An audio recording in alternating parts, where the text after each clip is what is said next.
বর্তমান বাংলাদেশের বিচার ব্যবস্থার মুখে আমি লাথি মারি। তার কারণ হচ্ছে আমার বোন রামিসা ধর্ষণ হইল, খুন হইল, ধর্ষক খুনি সোহেল নিজের মুখে জবানবন্দি দিল, তারপরেও এখনো তার প্রকাশ্য দিবলকে ফাঁসির রায় হলো না, ফাঁসি হলো না।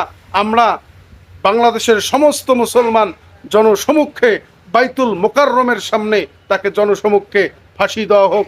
যদি একজন ধর্ষককে বাইতুল মোকাররমের সামনে প্রকাশ্য দিবলকে ফাঁসি দেওয়া হয়, যদি জনসমক্ষে বাইতুল মোকাররমের সামনে ধর্ষককে প্রকাশ্য দিবলকে ফাঁসি দেওয়া হয়, ঝুলাইয়া মারা হয়, তাহলে এমন কোনো বাপের বেটা নাই ধর্ষণ করার দুঃসাহস করে।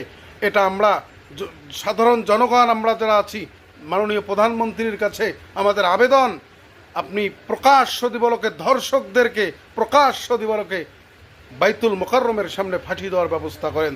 দেখবেন আর বাংলাদেশে এরকম ধর্ষণ হবে না।